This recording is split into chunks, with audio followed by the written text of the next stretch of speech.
Restaurant Unstoppable, episode 670 with Andrew Freeman. Okay.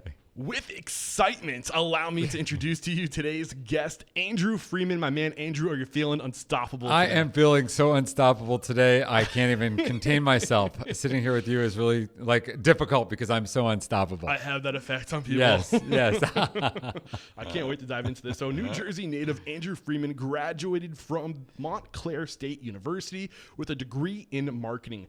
Freeman went on to learn the restaurant business by working through the ranks at several legendary New York venues, including Windows of the World, the Russian Tea Room, and the Rainbow Room. I gotta throw a little caveat in here. Sometimes when I read the intro, some of the names of the restaurants my past guests work at are so just convoluted and hard to pronounce. And just thank you for having a track record of easy to pronounce restaurants. Yes. Thank you so much. This experience set Andrew up to serve as Vice President of Public Relations and Strategic Partnership for Kimpton Hotels and Kimpton Hotels and Restaurants. In total, he spent 10 years with Kimpton, launching over 40 hotels and restaurants, as well as global brands. Today, Andrew Freeman serves as founder of AF&CO, a leading restaurant and hotel consulting firm with a focus on marketing and public relations. Man, I'm excited for this conversation. Wow, I am important. You've got quite a track record there. I can't wait to dive into your story, but let's get that motivational, inspirational ball rolling with a success quote or mantra. What do you got for us? Well, if it's okay with you, Eric, I'm going to give you two, but they're related. The one that I'm famous for is I was born with a fork in my mouth. And though it's not completely motivational, it sort of guided my whole career. Food was always such an important part of my life that when I decided I could make a career of it, I went for it. The other one is from my mentor, Bill Kimpton, and that is when you come to the fork in the road, take the fork. Yes. And so I've sort of lived by that. But I think for me personally, everybody who knows me knows my big thing that I always say to everybody is dig in. Don't just dig into food, dig into life. Yes. Dig into an idea you have. Just dig into it, because if you don't dig into it, it'll never happen. Oh man, great way to get this thing started. And in my research, it sounds like you knew really early on, and from your quote that you just shared with us, it sounds like you knew really early on that this is what you wanted to do. But where does it make sense to start telling your story? Well, probably with how bad of a cook my mother was. Okay. She was a woman before her time. We were New Jersey natives, and I actually was born in New York City, but then we moved to New Jersey. But in typical fashion, my mother was sort of a bit of a debutante. My father was a waiter, and they met in very Dirty Dancing style when she was a guest at the hotel. Nice. And he was serving her. And we went on, and she had a career, and she felt like, I'm as important as any guy or my husband, and so I'm going to work full time, and we're either going to split the cooking duties or we're going to eat out. And eating out became a fascination of mine. And so it started, that's where it really started. I just was fascinated by the restaurant world, at large. Yeah, but you mentioned in the intro or during your success quote, that as soon as you knew that you could make a career of this, you kind of just dug in. When was that moment? I decided that I was going to be an actor. And I started working in New York acting. And like any good actor, you wait tables. and while in that process, it was almost like I had that aha moment. I was working with a fellow actor who is now my age, who was my age at that point, and he was still waiting tables. And I literally had that moment of oh no, this can't be me.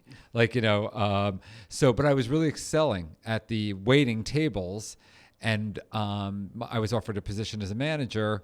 And that's really when it all started. And this was at the first restaurant I mentioned, the Windows of the World? No, that was even before. You're going to love this. It was a place called Arthur's Tavern on 54th Street, and I was a singing waiter. Nice. And that's where it got started. And by then, I started to say, I got to retool my career here if this is really what I want to do. So how long did it take you to kind of get full on board with this path, putting yourself on this trajectory there? I'd say probably 5 years. Okay. Yeah. Any key mentors, any key lessons that kind of set you up for this point? I don't want to overlook anything. Yeah. Well, I think I had already had this marketing degree because my parents were like, you can be an actor as long as you go to college. And then I had a friend who's still my friend named David Strada, who works for New Zealand Wine. And he said to me, if you really want to get into the restaurant business, you really need to understand food. And he suggested that I go to the French Culinary Institute. And I did. And I was going to be an adult student. And Jacques Pepin was my teacher. And Dorothy Cann Hamilton, who founded the school, who sadly passed away a few years ago, when I was in school and I was kicked out. I was going to say, I think I remember hearing the story. Jacques Pepin to this day still tells the story about how he asked me to leave the kitchen because I was too chatty. But I was directed to the front of the house, and I never finished the program, but I got a job at the French Culinary Institute. First as the maitre d', and then as the admissions director and the marketing director. And that pivotal moment in my career really launched everything else. It all came from that. You weren't kicked out of school. You're just kicked out of that program. I was kicked out of it. Yes, I was told that I wasn't meant for the kitchen. Well, I think there's something really important. There's a message here that it's our responsibility as mentors, as leaders, to identify strengths in people and to put them on the right track. Because when we're young, we're still figuring it out. We're still trying to find out where we belong. Absolutely. Right? We need that guidance. Yeah, and I think the French Culinary, when it first opened, was mostly adult students who were career changing. And I think I learned very fast that I didn't want to cook. Like I knew my personality, my sparkling personality, belonged in the front of the house. And then I really wanted to apply what I had gone to school for. Got you. Yeah. So he puts you on this track, front of the house. What happens? So, it's really funny because anybody who who you get to know me will know that I'm still obsessed with theater and Broadway and everything. And I think that the true love of the restaurant business came from the fact that it's extremely like theater. You have a cast of characters, they're in uniforms or costumes, the doors open, and no matter what happens in those 3 hours, you are on. Yeah. So I fell in love with that whole aspect of it. Performance. So then I had a dream. And my dream was to work at a famous New York restaurant. Well, as luck would have it, one of the students at the school was the daughter of the owner of the Russian Tea Room. Okay. And we became very good friends. Yeah. I enrolled her into the program, and she was also being trained to take over the Russian Tea Room. And she came to me one day and said, "My mom, for the first time ever, is looking for a marketing person, and I put her in touch with you." Nice. Yeah, and this is like 4 or 5 years after graduating from college. Yeah. Okay. So yeah, and mid-20s, and I was still acting and trying to do some gigs on the side. It was a great time in New York City because I was like, you just do as many things as you can do, to not only stay alive, but you're loving it. Yeah. One of the reasons why I'm so excited to make an example of you and to share your story is because of your unique background, in the sense that you carved out a career for yourself working in restaurants, but being known for doing one thing really well, and a bunch of other things well, but marketing and public relations is kind of the niche you carved out for yourself over the time. Were you being intentional about that, or did this responsibility just get thrown at you? It's really interesting because I think in the back of my mind, I always knew that I had a vision. I had there's a few jobs in between there where I was like, I worked at an ad agency and I was specializing in secretarial schools and pet adoption homes and things like that. But in the back of my mind, I kept thinking, this is not what I really want to do. And then so it was somewhat intentional because I thought if I can mesh, something I love with what I know, my skill set, and I can figure out how to make it all work, that would be great. But I knew everywhere I knew there was going to be things that I was going to have to do along the way. And this is one of the things I would say to everybody is like, don't ever think something's beneath you, or like if you're intentionally on the road to something, you are going to have to take some pit stops and you're going to have to make some directional changes. You have to sacrifice. Yeah. So, when I got to the Russian Tea Room, she was, Faith Stewart Gordon, who's another mentor. She was very honest with me. She said, you have to work in the dining room before I let you market my business. Yeah, you don't know the brand. You don't know who we are. You had to experience it, right? Yeah, and again, I was fascinated because there was this guy from showbiz now working in the show busiest restaurant, and I was maitre d'-ing. Like, that was my job. And then little by little, she gave me more responsibility to market and to introduce the new cabaret and to do things. And so, after 5 years there, I had fully transitioned into overseeing their marketing, their PR, and then also their private dining sales. Yeah. Well, to come full circle, I started this portion of the conversation by saying I was really excited to talk to you because the point that I was trying to make is that there's so much opportunity within this industry. Absolutely. And I think people are so one-tracked or so one-minded. Like, you get into this industry, either you're a chef or you're a front of house GM, and that's the only way to make a living. But if you have a specific skill, and you can bring it to this industry, you can create so much opportunity. Yeah, and now you're seeing more of it. But you're right. I mean, you think about all the people that support the restaurant industry. The farmers, the fishmongers, even the linen companies and the cleaning companies, and there's so many support. Vessels, or vessels is not the right word, but, so many businesses that thrive off the restaurant business.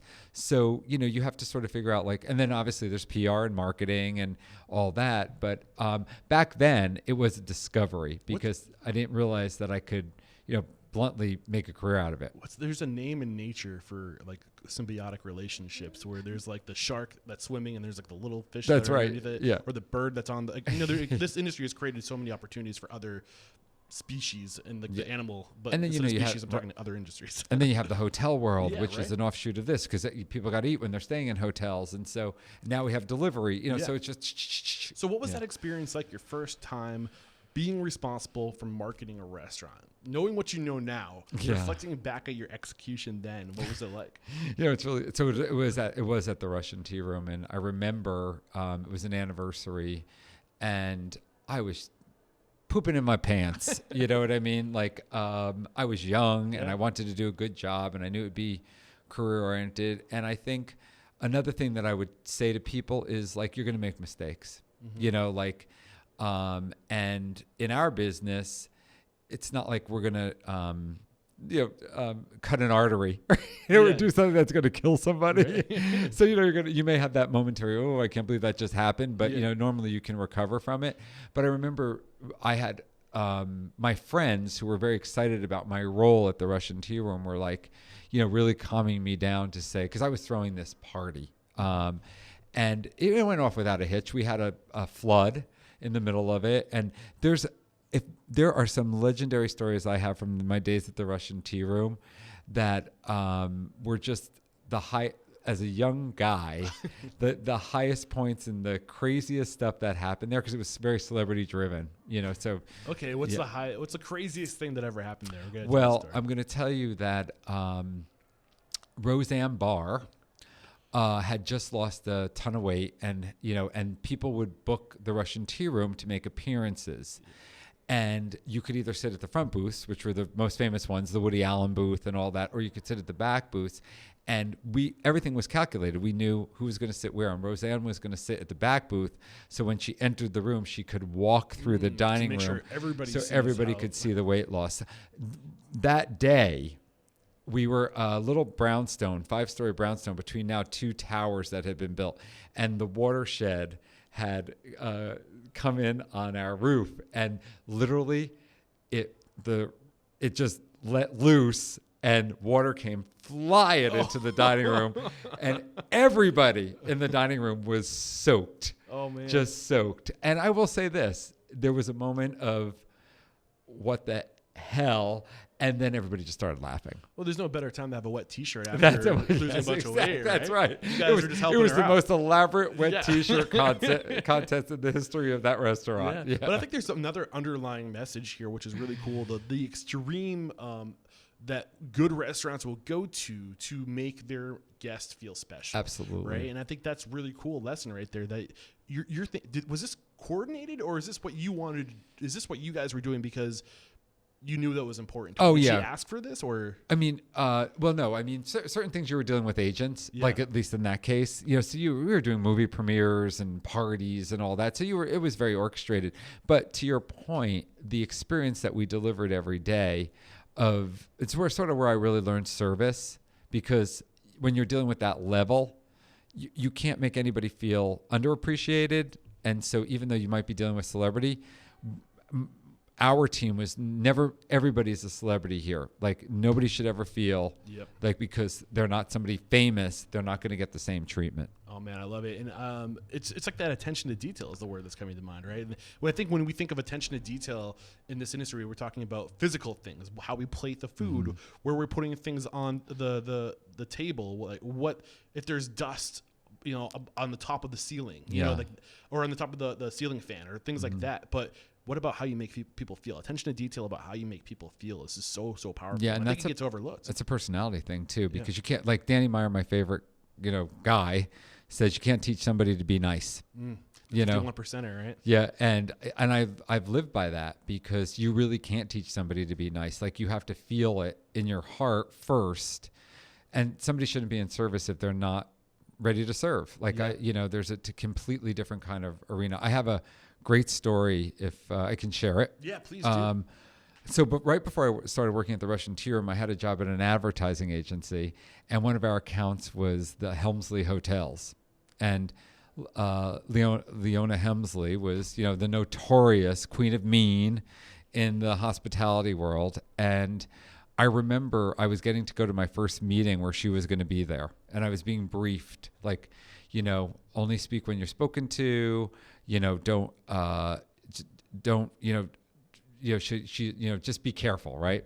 So we walk into the lobby of the hotel, and we're waiting there, and I'm with my boss, and it's a big deal because it's my first meeting, and she comes out to greet us, and we're in the middle of the lobby, and she looks down, and there's a Kleenex on the floor of the lobby, and she calls somebody over, and she says, "What's that?" And he said, "Oh my gosh, Mrs. Helmsley, I'm so sorry." And then she said, "Well, pick it up." And he did. And she goes, "Now you can go get your stuff because you're fired." Yeah. And interestingly enough, I thought to myself, she is so mean. But then I thought to myself, she's giving people an experience that when they walk into that hotel, they should not see a Kleenex laying in the middle of her lobby. So I sort of had this whole sense of like, right or wrong right from that moment. But that attention to detail is something that I've never forgotten. Yeah, and just not wavering your standards, right? And making a public display of your standards. Yes. I don't know if I agree with what she did in that moment. No, but I don't either. She made a point. She did. Yeah. So before we move on in your career, any other stories worth telling, or where were you professionally when exiting the Russian Tea Room? Well, so this is such a great story, to me anyway. But I had been offered an opportunity to go to MTV, which had just come on the scene. Okay. And to be the director of special events. All right. And then I'd also gotten an opportunity to go to the Rainbow Room to become the director of public relations and marketing. Peer pressure. Right. And I blame my friends. I made the wrong decision, but I went to MTV, and within 3 months of doing endless parties where nobody cared about, just as long as there was enough food there. It was a great experience, only in the fact that I got to launch MTV Latino, with probably the biggest party that I ever will throw in my life. I mean, it was a complete city shutdown with Phil Collins and Gloria Estefan. What? But my job was I was up for like 50 some odd hours straight, I remember when that party came to a conclusion, I was laying in the bed at my hotel, and I was completely broken out from stress. And I woke up in the morning, and I called Joe Baum from the Russian Tea Room, Rainbow Room. And I said, "Hey, Joe, it's Andrew." And I said, "I don't know, what you decided, but I made a big mistake. And if you ever considered hiring me, possibly considering me again, I'd really appreciate it." And he called me kid, and he said, "Kid, you did make a mistake," and he was very, very gruff. He said, "But when you get back to the city, give me a call, and we'll see what we can do." Well, I'm sorry, keep going. No, go ahead. I was going to ask, what was going on inside of you to make you feel like you made a mistake? You said it was just because people were only really interested in being fed, and was that kind of it was to be honest with you, it was sort of thankless for me. I think another person would have thrived in that environment, but I realized that the cool hit factor of working at MTV was only for a limited group of people. Now, listen, what MTV obviously went on to do was crazy. I just think I realized that I wasn't an events person. There's really not a lot of intimacy there. It's very much a transaction. Like, you're throwing this party for a bunch of strangers, and you don't really get to be a part of it. No. And you're always behind the scenes, and you're just the culture of throwing those kind of parties is that you're always putting out a fire. So it was like boom, boom, boom, a constant fire. Yeah. And it had moments. Don't get me wrong. I mean, like getting to pick Gloria Estefan up and bring her to the party, like those kind of things were really cool. But in general, and the other things too is, I'm going to say this to all of you: travel is not as glamorous as you think it is. You know that, right, Eric? Yeah. Like, it's not as glamorous as you think it is. So when you're never home, because you're just going from event to event to event, I just realized it wasn't totally for me. Skipping across the water, you don't get a chance to see what the coral reefs that are below it. You're just going boop, boop, boop, boop, boop.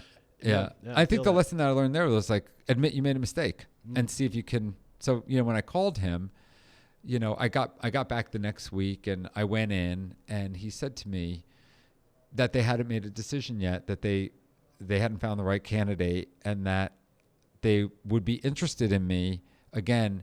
But if I ever pulled what I had pulled, like he said, he would ruin my career. I mean, it was very like, it was pretty dramatic. But you guys are good friends to this day, are you not? Well, he sadly has passed away, but he became like a second dad. I mean, he became my mentor, and if you read any of the legendary stories about Joe Baum, restaurant legend, but also the toughest boss I have ever worked for. All right, let's dive into this. I really do believe that we are a combination of those we've worked for, those who have influenced us, because they transfer their knowledge, their values to us, and we become a piece of them, right? Because they pass it down to us. So how did Joe Baum really influence who you are today? Well, he taught me do not skimp, do not take, don't, no stone unturned. Like, he was such a crazy detail guy, but also he pushed people in ways to not to settle, and he was just a genius, with that genius came a level of, I can say this in a nice way, crazy, that a lot of people couldn't handle because because he would really push. It's really funny. Not funny that you mentioned that, but I say often, and I've done the 6 years of studying successful people, and I've noticed that a lot of successful people, one of the reasons why they're successful is because they might have a little screw loose, or there's something about them, whether it's a disorder that makes them not settle, or it ends up being almost like an evolutionary benefit in life because you have those high standards, or you pay attention to little details. Yeah. But I don't always know if we should try to recreate some of the attributes. It's really interesting. He was a complete visionary, like I've never seen before. And because what happened was, I started at the Rainbow Room, but he had created the original Windows on the World. Then it got bombed, the original bombing, which is in, I guess, 92. And Trade Center bombing. Yeah. And then we're the ground floor. Mm-hmm. And then he got the contract to rebuild the rebuild the Windows on the World, and I was now part of that team. Yeah, I want to dive into the influence you had on this rebranding and rebuilding. But you mentioned something about Joe, his ability to, I think the words you're talking about, the standards, to increase people's standards. Do you remember how he did that? Yeah. Can you kind of take me through, or take us through his approach of increasing his people's standards? It's so interesting. It was so funny. It was such an old school guy. Like, our offices were on the 43rd floor of the Rockefeller Center Tower, 45th. And it was, the only people who were in that office were me and him and his assistant. And it was before non-smoking offices. And you'd walk into a cloud of smoke, just a cloud of smoke.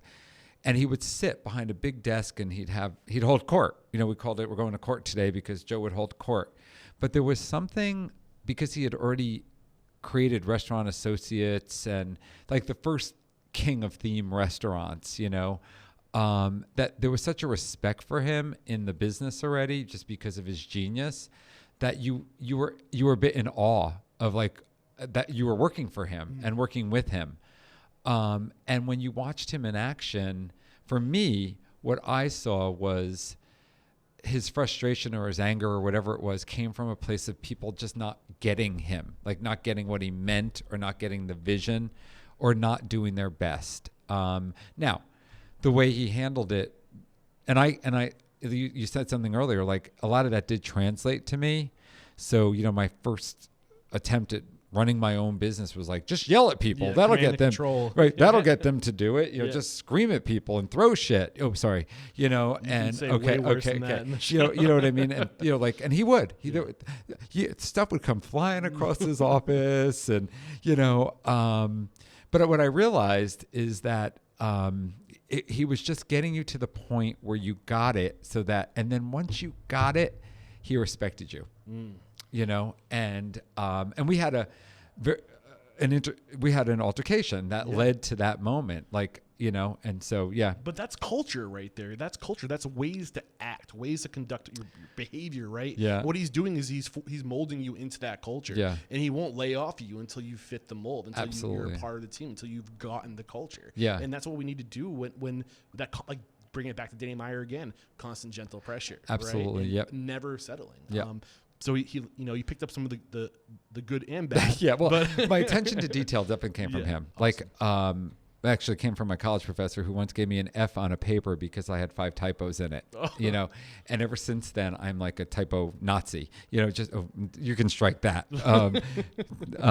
Jared. You would hate to proofread my work. Yeah, right. Yeah, okay. But I literally am like, if I see typos, it makes me nuts. But what I think the positive side is I got to work with Joe on the floor, right? So I would see him scanning and scoping and, everything, so that was really positive side of him. It wasn't negative. It was just a different time. We could never get away with, the way he would talk to people or yell at people or whatever. Times have really changed. For sure. Yeah.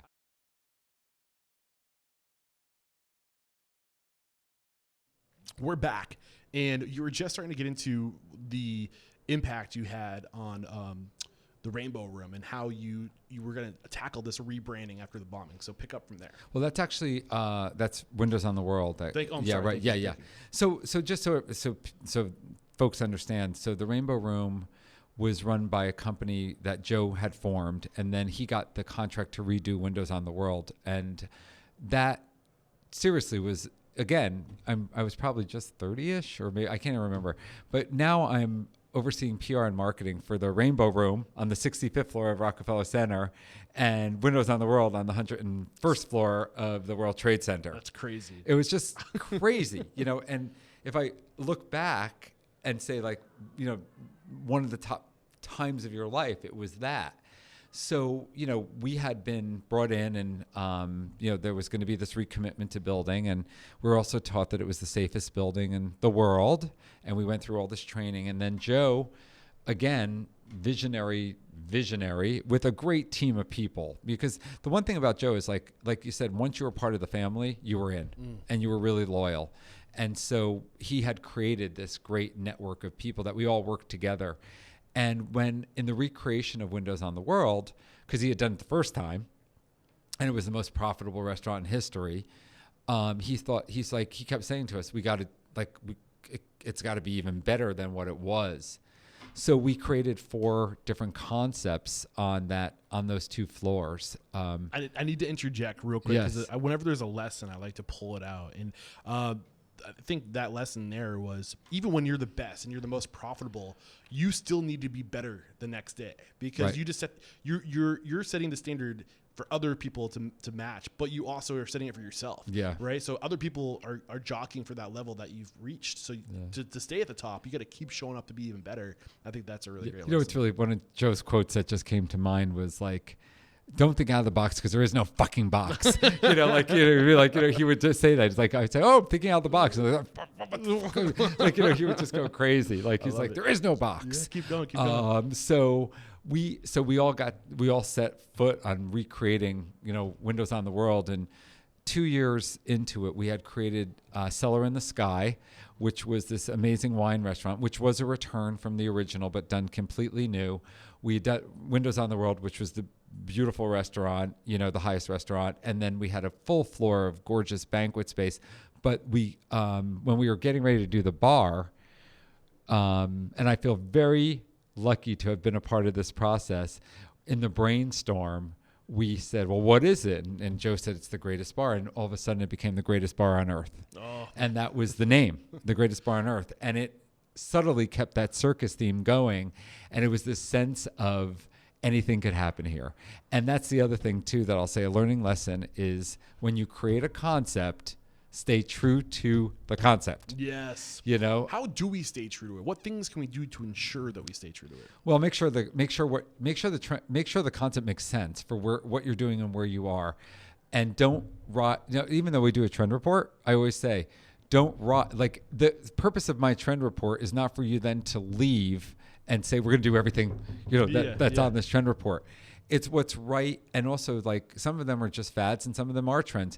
Joe is, again, religious in the fact that like in this concept, certain things will never happen.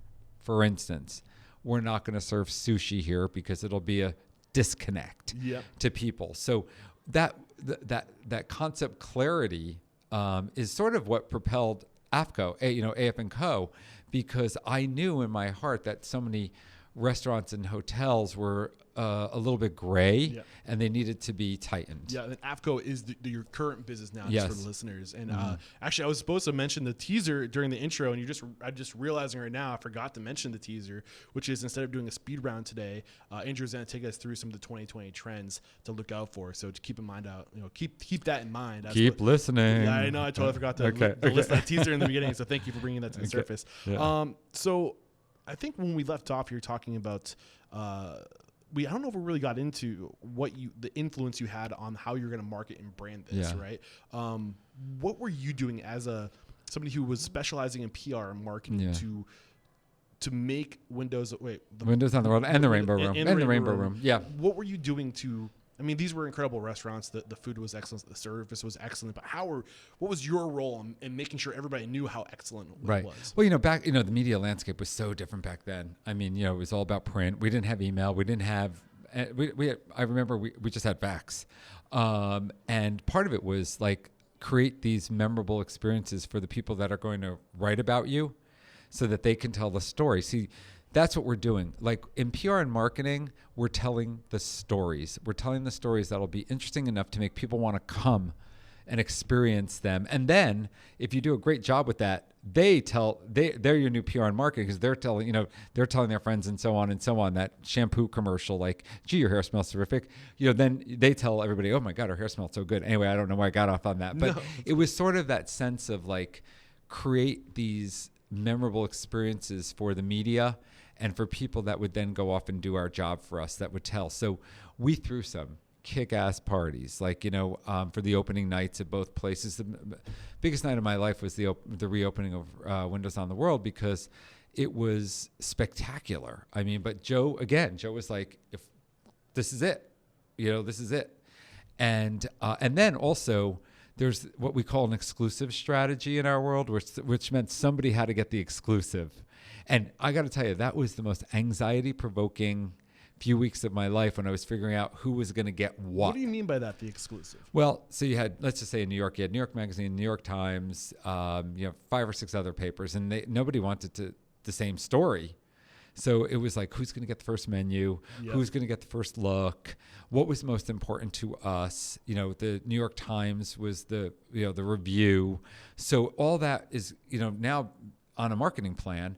And a lot of those restaurants were generated by who's the chef, who's the wine director, So telling all those stories, I think was my job. So the big takeaways I'm getting when you're trying to market or create publicity for a restaurant is make sure you're telling stories and make sure you're capturing the stories. You're always telling a story. Make sure you're packaging those stories and sharing those stories. And when it comes to PR or I'm sorry, the media in general, like really be intentional about what journey we're going to take this person on. Absolutely. How are we going to blow their socks off, and how are we going to create a story for this person? And there was another bit that that's escaping my mind. Hype is the other word that was coming to my mind. When there's a big event, create a lot of hype around it, because this is where the media is going to be. This is where the eyes are going to be on you. So really go like. I see it with a lot of successful people. Like, we'll be like, oh, let's take a photo, and like it's not just a photo. You know, exactly. like how are you gonna make this photo like something that is telling a story and is exciting and like seems more than it really is. It's just a photo, right? Yeah. Am I off by saying no? And back then we didn't have Instagram and Facebook, and so it's different now. But but it's the same core message. Now it's just on steroids. Tell the story. Yeah, tell the story. Now the thing is, I always say to restaurant people, listen up.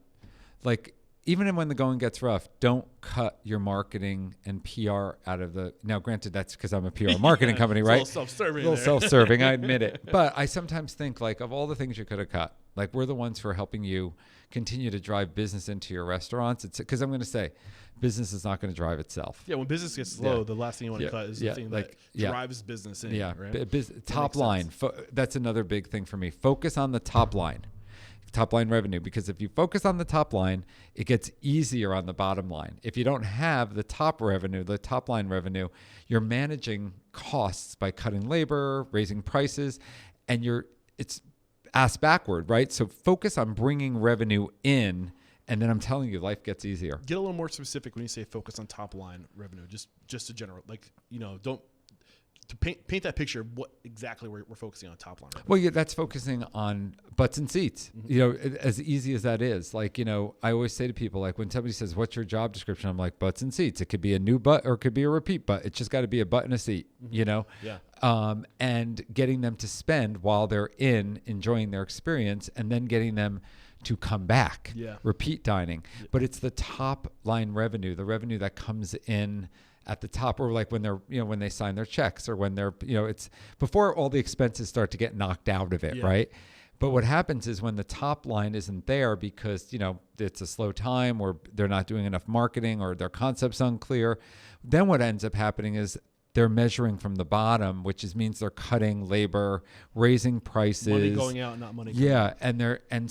And I can tell you, it's a sure sign of a restaurant that might not make it. I mean, you have to be smart operator, but you got to focus on bringing money in, and you got to focus on customer loyalty, and driving revenue. Thank you for getting into those details. I appreciate it. No, it was great.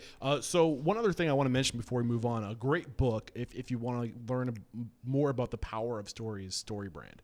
I can't remember the author. Do you know what I'm talking about right now? I've read it, but I can't remember the name of the author either. He's got a podcast. Another based out of Nashville. I know all these details. Yeah. But I don't know the guy. We can look it up. We'll figure it out during our next break. But I'll link to that book in the show notes. Do you have any books you want to recommend on how to do this? Well, you probably heard that I Live by Danny Meyer's book. And actually, I'm working on a book, and Danny Meyer did the foreword for me. Oh, he's been a mentor for me. We got to work together when I worked at the Rainbow Room.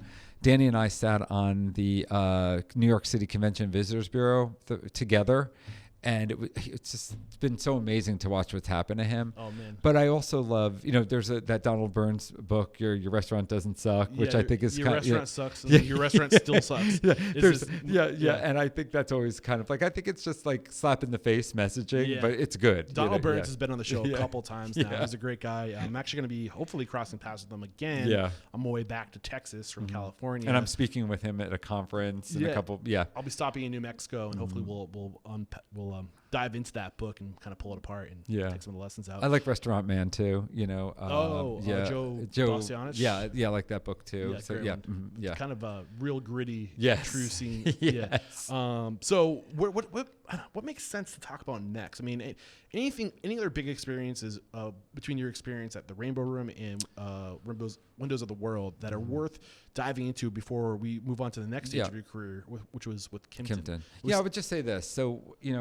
I didn't know what was going to happen at the Windows on the World. I don't think any of us could have ever guessed that would happen. But I think when I was there and I was working with all those amazing, talented people, I learned. I think just you got to be open every day to learning something. There's because it could be about food, it could be about wine, it could be about whatever. You're not. And the other thing too is like nobody's good at everything. You're like, so if you're a great cook, cook. If you're a great service person, be a great service person. Every now and then you get the, wow, that person does it all. Yeah, the freaks. But, yeah. I mean, those people are few and far in between, because even the industry has gotten more competitive. I don't think that you can be the best anymore by yourself. I don't think it's possible. So my lesson there is surround yourself with the best. Yeah. That because that's what I feel, and that's what I feel has been a lesson that I've taken from those early days. To sort of just set up the transition. I had now been the king of New York restaurants. I was working at the Rainbow Room and the Russian Tea Room and the Windows on the World. What year is this? This not was to date you, 2004-ish. Yeah. And I remember I got that call from Kimpton. I didn't even know what it was at that point because they were West Coast based. I'd never been to San Francisco. And I was diehard Jew from Jersey, we went to the Jersey Shore on the weekends and it was this young boy from New Jersey living this fantasy life of, oh my God, I can't believe this is my career. I went to Joe and I said, I got a call from this firm in California. And he said, well, don't do it. Like everybody dies in California. Like they're 3 hours behind. That was always his big thing. Like, you don't want to live your life 3 hours behind, so I didn't. I just said, okay. And then 6 months later, the call came again, and he was sort of starting to get sick. And Joe, you're talking about Joe, Okay. yeah. And I went to him again, and I said, I don't know. Now they're called again, and he's like, go take that interview, And I remember I went, and he just said to me, you'll stay 2 years. You'll get the experience, and then you'll be out of there. But you need to get out of doing one restaurant, because he said, how many more restaurants, when you've worked for these, where else are you going to work? Yeah. And that's how I decided to take the interview with Joe's blessing. And I think there's something really, really important about being able to open restaurants in somebody else's dollar. I mean, you never had or maybe you do. Maybe, I don't know. Maybe you have the hopes of opening your own place someday. Who knows? You never know. Yeah, but when you're spending your career opening restaurants, and that's a whole different game than running a restaurant. So Absolutely. when you get to do that on someone else's dollar, like you get that opportunity, you take it, right? Yeah. How did you transform during this time with the Kimpton Group? It's really interesting. I would say, it's so funny. Like I look back on how I ended up here, with Kimpton, and I do think you're right. I think there's sort of like this role that I've created, and there's a whole group of us that do PR and marketing and everything for restaurants. And I think sometimes, we are the unsung heroes because we're the ones that are responsible for getting the word out there to keep butts in seats. Now, we can bring the butt. What happens when the butt gets there is really up to the restaurant, right? I always say, like, got to deliver. But with the Kimpton experience, there was another two people that became really important to me. Bill Kimpton, so I've sort of followed, like, my career has sort of followed legends, legends in business and Russian Tea Room, then Joe, then Bill. But there was a woman named Nikki Leondakis who would become my boss and was my boss for the entire 10 years. And I think because I really identify with strong women, mom, I really just identified with her. Yeah. And it was a maverick company. We had 9 hotels and restaurants when I got there, and 10 plus years later, I left and there was 52. That's and crazy. 50, so many restaurants, and literally had my hand in some aspect in every one of those restaurants or hotels. What exactly was your role? Like when you came in, like what was your intention? Like what was your responsibility when coming into a new opening and exiting a new opening? Yeah. Well, it's really interesting because Nikki tells the story about how I was the most anal person for her that she ever hired. Thanks, because Joe. I had right because I had all these questions, like right down to like car emissions, because like crazy questions that she said one day she just was sitting there thinking, am I making a mistake because this guy is a freak because he's so detail oriented? But moving your life across the country, not knowing anybody, because I didn't know anybody here, and I wanted to make sure it was like going to be okay. A funny story: the night I landed, we had an earthquake. And it was before social media, but I remember my sister found me and said, "You don't even unpack, just get right back on the plane." But anyway, back to Nikki. I gotta, when I got into California for the first night I was here, there was an earthquake. Right, the next day I was like, did you guys feel that earthquake? All excited that I was like, the one thing I wanted to do was feel an earthquake when I was in California. And everyone was like, there was an earthquake? I'm like, oh, I was like so deflated. I felt it. Oh, nobody felt that? I did. I felt it. Sorry, I had to share. No, it's really interesting. So we had this earthquake, and now I was in a strange place in San Francisco. I gotta say, not New York. And so I couldn't navigate it. They had mini breakdowns just about every other day about like something like, couldn't find a place to live. It was just, anyway, what kept me together was my job. So I started as the director of restaurant marketing. They had never had one before, but there was enough restaurants now that Nikki, who is VP of restaurants, said, I need somebody that I can just rely on to work with all these restaurants to make sure that they have marketing plans and that they're doing something.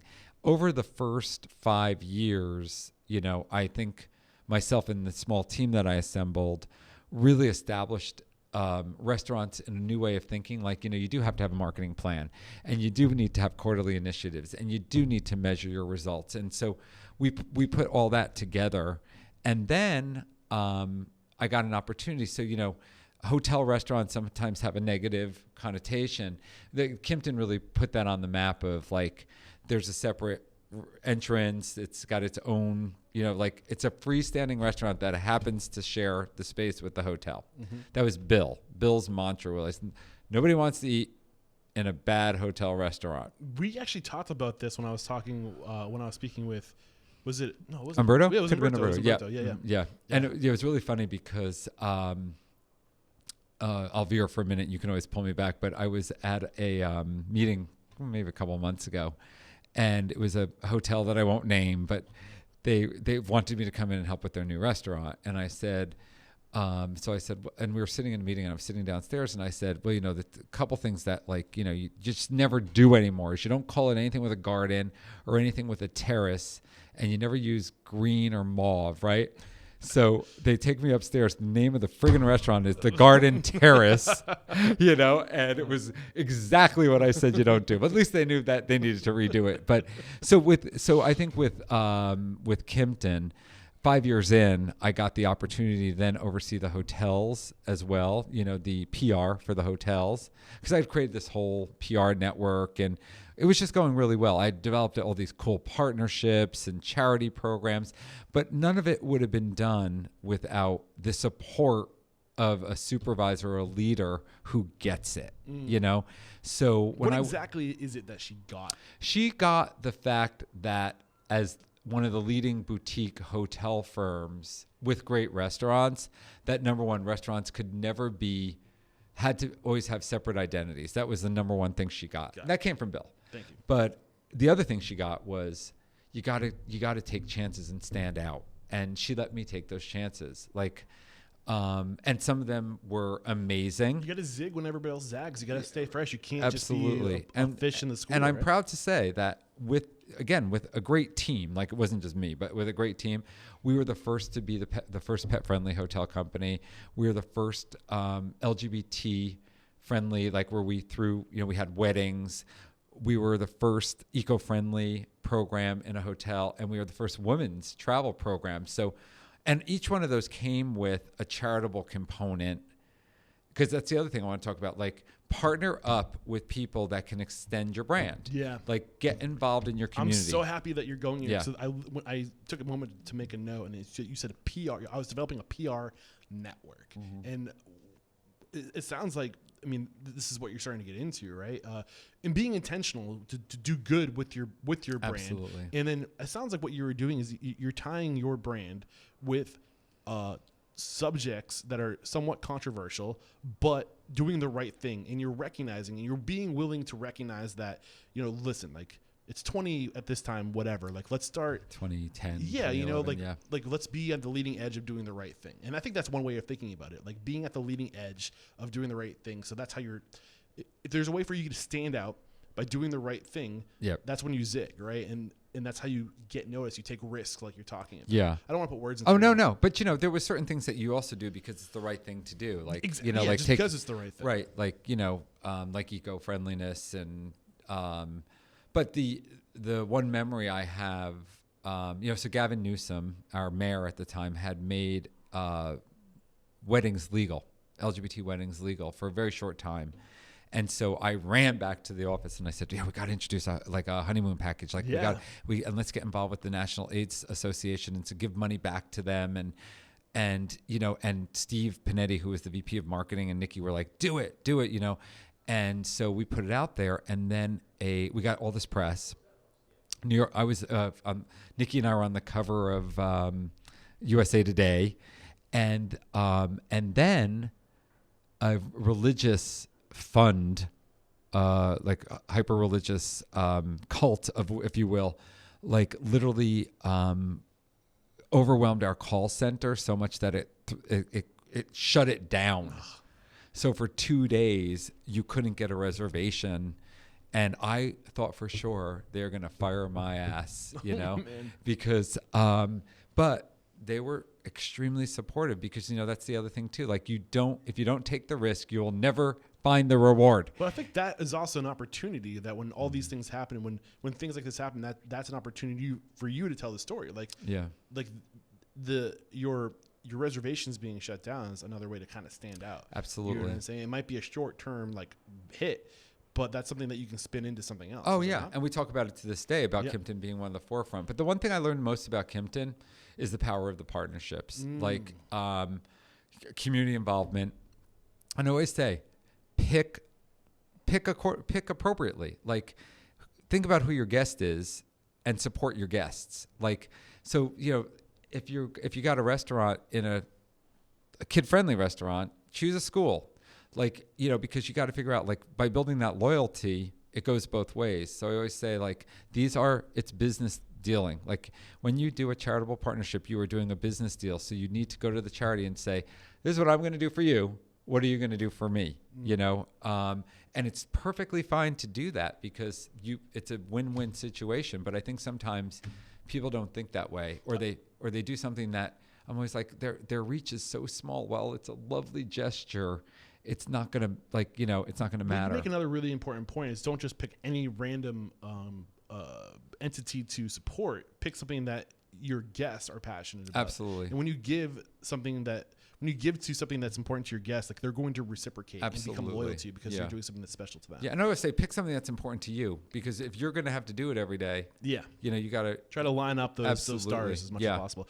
So going back to PR networks, what exactly did you mean by that? You were creating a PR network. What did that look like? So the PR, I think, well, first of all, obviously there's a whole group of journalists and now influencers and social media people, right? So that's sort of the network that you're sort of living in. But then there's also the people that are telling your story for you.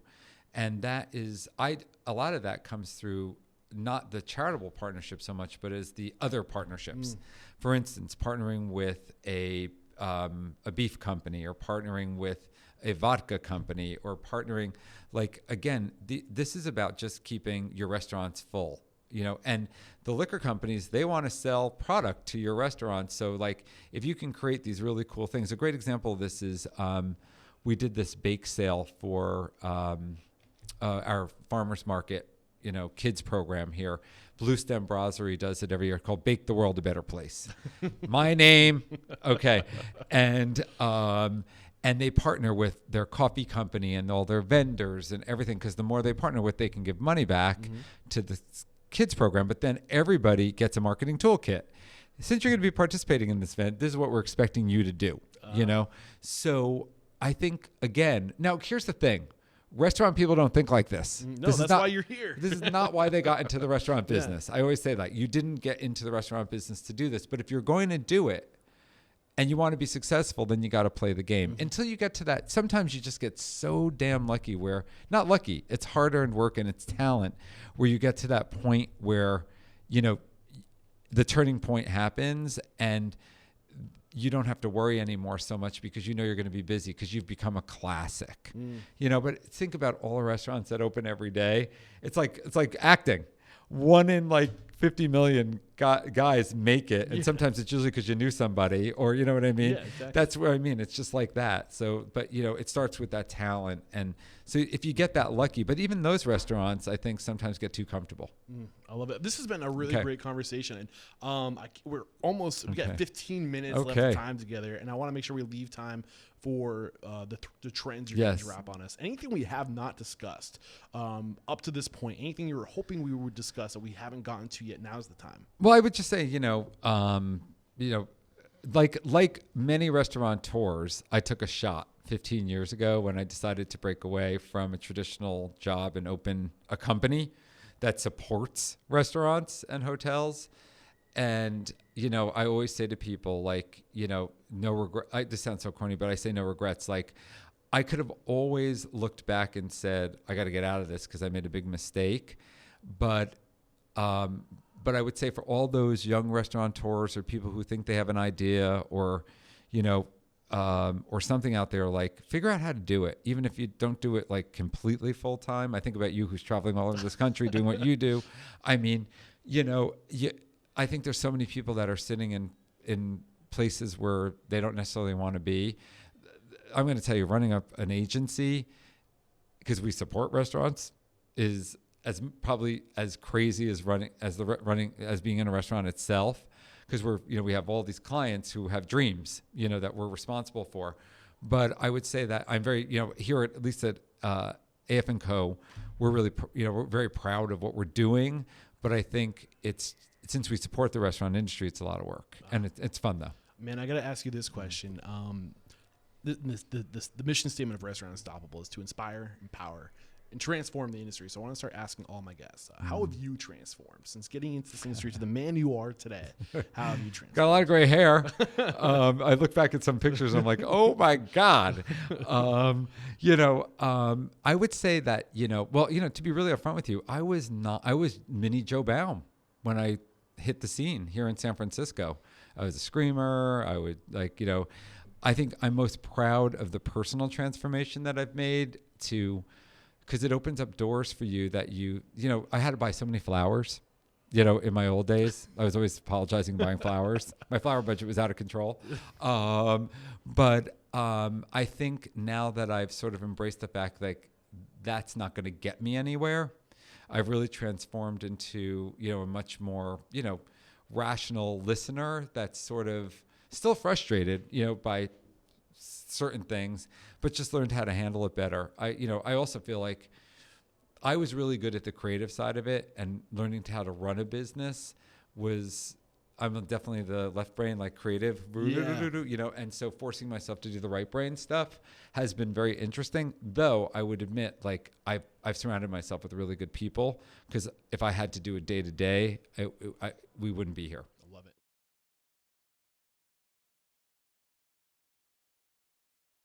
All right, we're back and we're going to dive into some trends. And we didn't really get into like part of this is an element that you provide with AF&CO. You share trends. You're constantly plugged into the industry. You're paying attention to what's going on, and you're about to release your 2020 trend. What's your word for it? Your name for it? It's the annual trend report. Yeah. So you're gonna drop 3 or 4 trends on this. We're looking at. Who knows? I don't know. We'll see. So what's the first big trend we need to be looking out for? Well, I should probably just tell you real quick. So it started. This will be our 12th edition. Yeah. And it became because we were literally immersed in it. And it's the process of going through this is very interesting. But we end up with about 30 trends. 30 trends? Yeah. And I think we kind of talked about the first time I came by to introduce myself. Yeah. And I should probably put a little like a note in here, because I've been quoted as saying, like, don't follow trends. Trends are dangerous. Right, but let's be really clear. What's the difference between a trend and a fad? Yes. That's when I said that to you, you're like, well, sir. Yes, exactly. So explain it to me. Listen, it's so funny that we do a trend report, because I sometimes agree with you that trends are trends. Fads are the things that are, that come and go. They're popular for a year. Cronut is a great, fad. You know what I mean? What about Pokey? But Pokey trended, and now it's part of life. Yeah, it's hard. I mean, the thing that's weird. Maybe you're gambling, but if you're creating a whole business around a trend. By the time that you get funding and you get open, the trend has already coming on, and trends are happening faster than ever. Absolutely. Now. They're accelerating. Yeah. So the window's getting even smaller. If you're planning a restaurant for 3 years from now, like what I tell you in this report, you might question. Yeah. But the one thing about the report is that everything's not meant to be mind blowing. It's sort of like, what are we seeing? And then the tipping point, the book, so that's what we sort of look at. Like where in the process of tipping is it, or is it just going to be a fun? Talking about Seth Godin's book, right? Yeah, right. Yeah. So it's just going to be a fun little, moment in time. Well, I'm going to tell you that this is the big trend of the year is veganism. Okay. That's or what you can call plant-based. And people might say, come on, it's been around, but not like it is now. I mean, it's... what's the evolution of the trend going to be? Well, it's for the masses, where people are going to look at it the same way they look at steakhouses. Mm-hmm. Like it's just going to be, there's going to be complete restaurants built on plant-based. Mm-hmm. And we're seeing it. There's a fabulous new restaurant that just opened here in San Francisco called Wild Seed that is sort of shown people that it's not eating cardboard. It's like you can have really good food. It's plant-based. And I think one of the biggest evolutions was the Impossible meat. Impossible meat. The Impossible burger. Yeah, the burger. The Impossible meat. And now it's in taco salads. And now there's competitors in McDonald's and Burger King and Pizza Hut have announced their partnership with plant-based companies. So can we just not call it meat though? Like, can we just meat's that's kind of controversial. Oh, is it? Yeah, just so you know, because it's really not meat. It's plant based. But but they're saying impossible meat. So but it's come up as a controversy of like So I think you're going to see though plant based versions of everything. It's processed food? Is it not? It depends. Some it's grown in the lab. Some of it's so it's like. Yeah. But and then there's all the other things that and that's sort of like this what I'm going to say substitutes.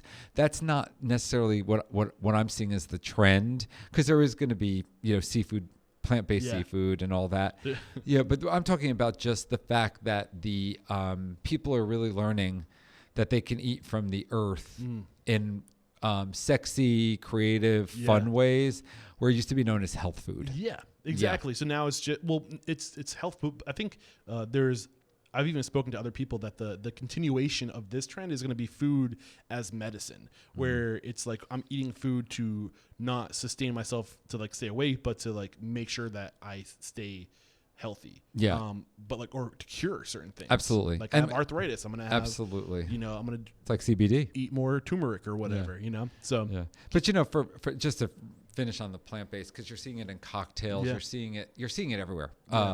All these new wines that wines are the officially plant-based, but but I would just say this one thing that I sort of laugh about is like vegan, vegetarian, or plant-based does not always associate with health. Like that's the thing that also like it's not the health food restaurants that we know of the past where it's tofu and Doritos are vegetarian. Exactly. Right. Yeah. So, but it's with everything that's going on with global warming and everything, I think there's something in it. And along those lines, another trend that we're covering, not to the extent of that one, is these mind foods like noodles that are protein based and good for you. We're learning so much about food. Right? Yeah, and then and I think interestingly enough, we do have CBD and cannabis on the report this year. It was on the report last year, but this year, we're just seeing it being used in really interesting new ways. In beverages and in food, and just the fine line of like, how mainstream can that become? There's a lot of education that goes on with CBD. It's mentioned, I'm so bad at lists because I just jump all over the place. Yeah. So the first trend that you dropped on us is there's going to be a trend in vegetarian restaurants. Or vegan, vegetarian restaurants. Were there any other trends that came out of that? Or no, I would say that you're going to see, I'm going to say that you're going to see plant-based substitutes for just in just about every category. Yeah. Yeah. I love it. What's the next big trend you drop on us? That's a really good question. I'm looking down at my list. I mean, I would say that there's the gig economy I don't know if you're familiar with that, but yeah, we're gonna have Parrot on the show, right? Yeah, so I think that is another big industry trend, a little bit controversial, because you know, how we're going to get, you know, how are they getting the workers that the restaurants can't get, and but it's a great solution for short-term issues. The flip side is, in our conversations with people, they're getting people that might not be trained well enough to just step in to do a gig. Exactly. I mean, Yeah. I've staged in like high-end restaurants. You go through weeks of training just to even step foot on the dining floor, and or you start with doing the most simple thing in the kitchen and work your way up to a line cook position. You don't plug people into 4-star restaurants or whatever. Yeah, right. You know what I'm yeah. saying? But it's definitely on the scene right now, especially in places like San Francisco where we just have a shortage. If I switch to, I mean, now, just so you know, in the trend report, we have the hot list of ingredients, and we have the food of the year and the food city of the year. I'm going to save all that. Okay. But the other thing on the beverage side is the spirit trend is that it's not spirited. It's low octane. Companies that are creating no alcohol versions of every single spirit. I don't know if there's a company called Liars that's coming onto the scene. So like VO duels for liquor. Right. Yeah. Like, it's amazing though, Yeah. because they're using natural ingredients to recreate tastes of your favorite beverage, and they're doing it with low octane. And people always say, like, you know, why is this important? And it's, you know, and honestly, it's not for people with drinking problems, you know, like, because quite frankly, in talking to people, like, anything that would stimulate the thought of what that might taste like it's for people that just don't want to drink as much. You know, they you know, then you say, well, pregnant women, but, you know, there's a lot of us who say, well, you know, we still love the taste of that drink. We just don't want to get, you know, effed up, slammed, you know, yeah. slammed on, on a given night.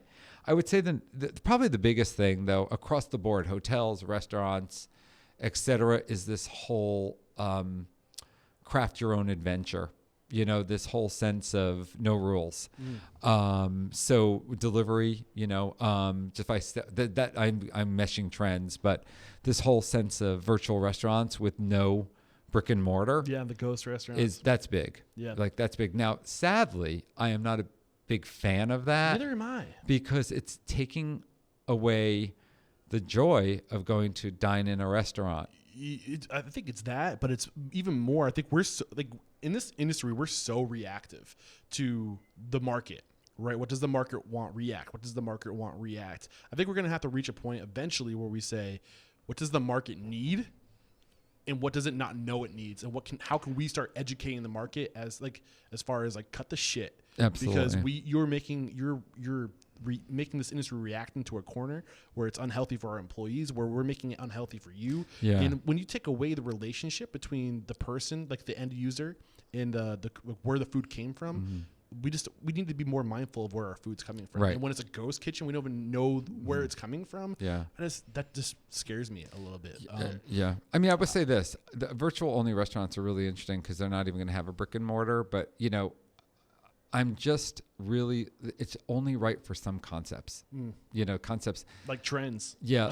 Right. Exactly. So, like, but I really am, like, we all have to fight the good fight to keep our restaurants thriving, like, you know, and it's a fight right now. I mean, between labor and cost of doing business and the market. Yeah. And everything. Yeah. And then all these other influences of, like, and I'll say this, it's the millennials and the younger people that are like, you know, they want what they want when they want it, and they want it delivered, and they don't appreciate, like, sometimes this is definitely like, I sound like I'm so pissed off, but there's a lot of people that don't appreciate how the joy of going to a restaurant and, like, what you get back from that experience. So, you know, one of the trends that I wanted to put in is, like, you know, it's going to swing back, you know, but it's not there yet. Most things are on pendulums. Yes. They swing in one way, and if it's in one direction, you can almost put all of your money down that it's going to go back. When? Yeah.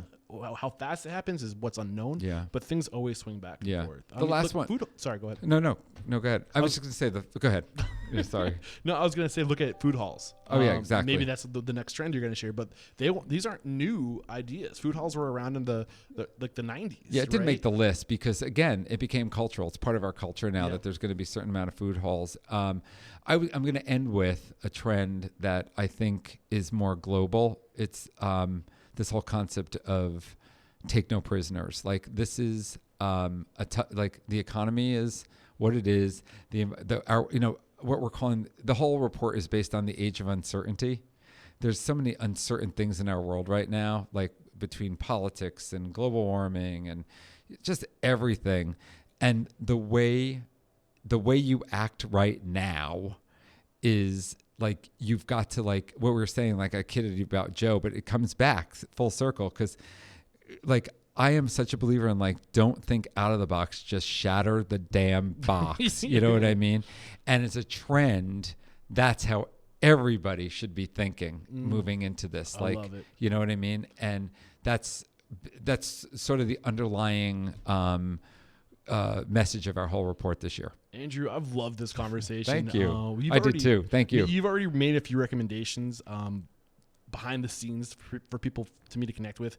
But the last question I ask all of my guests is, who's one person you respect and admire in the industry and believe would make a great guest mentor on the show? I'm sure you got one more in you that you can call out publicly on the show. Who are you thinking of? Obviously I'd say Joe Baum because he would be amazing, but that would be an amazing feat if you could bring him back. I've talked to be doing a podcast. I've talked about a lot of my mentors in my life, though she's now not technically in the restaurant business anymore. I think Nikki Leondakis, who was the VP of restaurants and then went on to be the VP of hotels, not only for Kimpton, but then Destination Hotels.